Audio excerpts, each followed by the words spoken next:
Hello everyone, welcome back to K's Models. My name is Greg, and today we are going to be taking a look at a brand new product from Third Rail, their EMC E1 locomotives.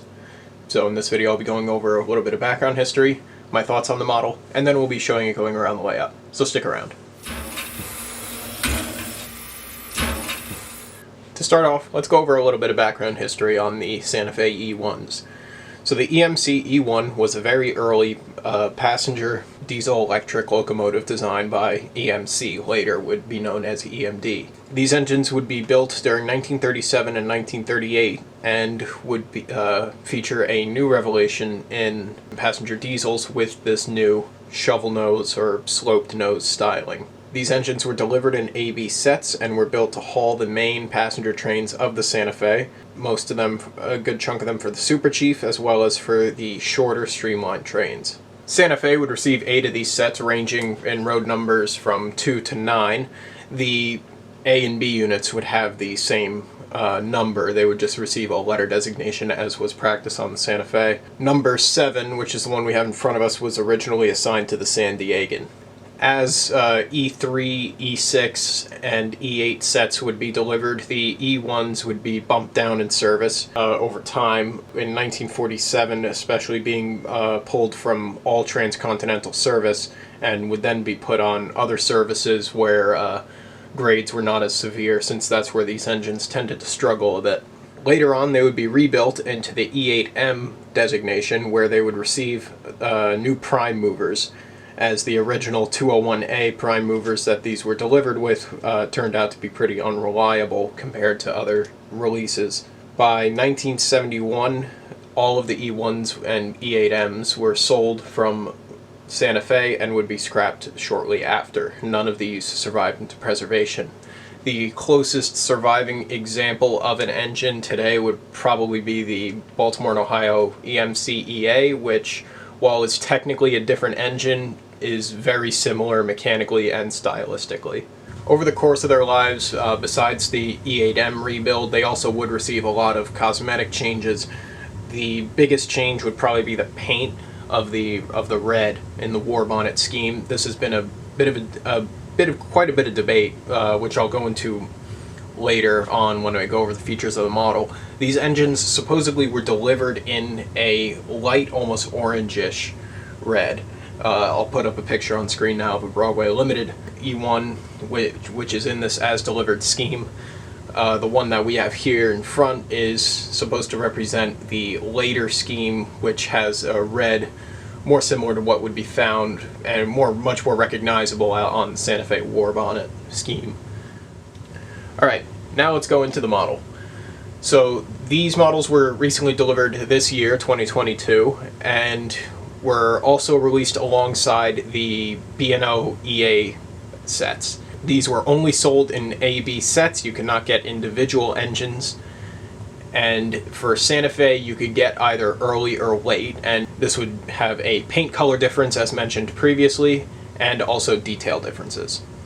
Overall, the engine is a standard third rail modern release, including the quiet drive system, which has a horizontally mounted motor going to a belt drive where the fuel tank is, which then goes out via universal joints to the trucks, and that allows for a full cab interior and, according to Third Rail, a smoother drive.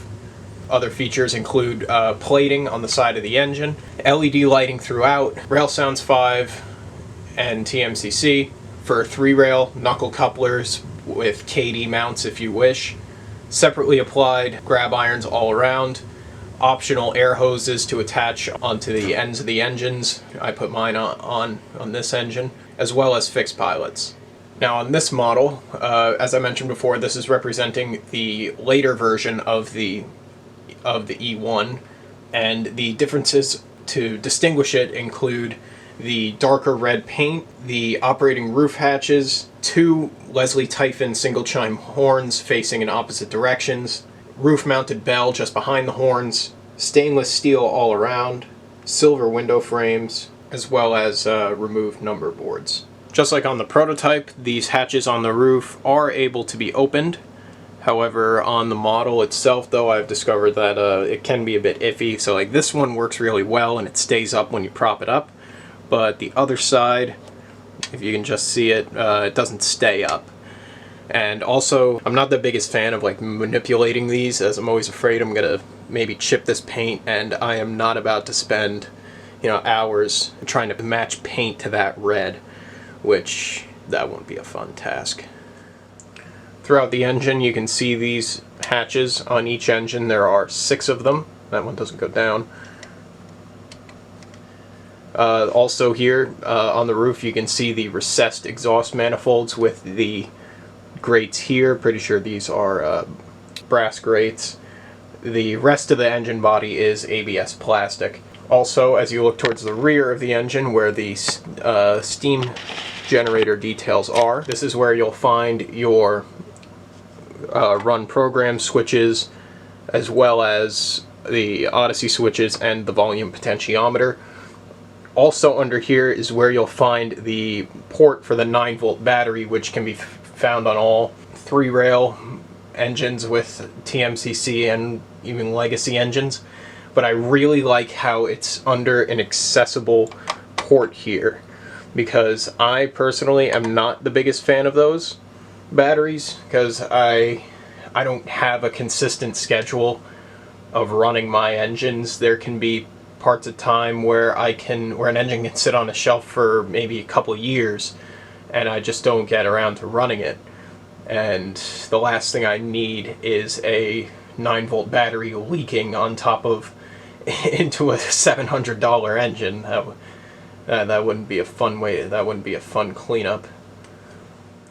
Mechanically and cosmetically, the B unit features almost all the same features as the A unit, such as the operating roof hatches, sprung diaphragms, powered with Rail Sounds 5 and ERR cruise control, as well as the magnetic roof hatch in the back that I just spoke about. As mentioned before, one of the most debated things about Santa Fe engines, especially passenger units, is the color of the red. Generally, every manufacturer seems to have a different take on the exact shade of this red. Differences are usually pretty slight.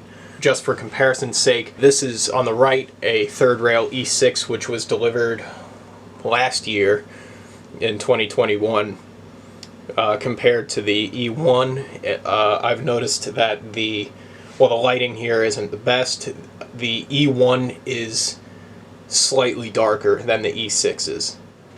As for the plating on the engines, since the E1s had a slightly different plating layout than the E6s, it can't be too close of a comparison, but on the E6s the plating was noticeably a little more, I want to say, silver than the E1s. The E1s had a slight tinge of gold to them, but this does actually match the 1938 Super Chief that they just released, and will probably match the 1937 Super Chief, which is up for reservation right now. So it's a slight difference, but unfortunately I don't have a good prototype photo to really base this off of. Either one of these could be correct. Someone can correct me on that in the comments. One neat feature of the E1s is the neat little class lights in the pillar next to the windshield. I'm really happy that this was able to be pulled off on this model, and I think it looks really good. One feature though regarding the lighting overall, I've said this in previous 3rd rail diesel engine videos, the color of the lights is, in my opinion, too cool. Since it's, you know, an engine from the 30s and 40s, I think that the color of the light, the temperature of it, should be a bit on the warmer side, should be a bit more yellow. Another thing of note is the number boards. According to the key imports page, when they did their 2-rail E1s, these number boards should be blanked out. However, when I look into the number boards on this, I can see it's lit. There's the number board, you know, housing there, but there's no boards in there physically. I'm not sure if this was something that was left out or if this was done intentionally. according to my video photos that I've seen like contradictory photos about it. So I'll follow up in a community post if I get an answer on this. As for modifications I've made to the models, I haven't made any yet. The only change I've made was I added a Katie on the back of the B unit just so I could run it with my Super Chiefs. But overall, the only other change I would make is probably either a Katie's between the A and B or a drawbar, just to get rid of that gap between the, or negate it, that gap between the A and B unit. One thing that caught my eye on the A unit when I first took this out of the box was that the pilot sits really low to the railhead, especially compared to the E6 or the E7s. So if you have like slightly bumpy track, you may want to look out for that. I haven't had any issues with it, shorting the rails or anything by bridging it, but after about, I want to say I put about 2 hours of runtime on this set prior to this review, there are marks on the bottom of the pilot from where I've noticed it's grazed to the top of the railhead, mainly the center rail. So that's something to look out for if you have one of these sets or are looking to get one of these sets. Overall though, I'm really happy with the way that these engines came out. I really enjoyed running it. I really enjoy the way they look. So high marks all around. And that's about it for my review. So let's get to just running around the layout.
Alright, so that about wraps it up for today's video. If you like it, be sure to like and leave a comment down below. If there's anything that I missed, anything that you want to mention, I'll try to answer as best I can down below. Also down below you can find the link to our Discord server, or you can also find me in the Matt and Matt O-Scale Trains podcast server. Thank you for watching, and I hope to see you in the next one. No.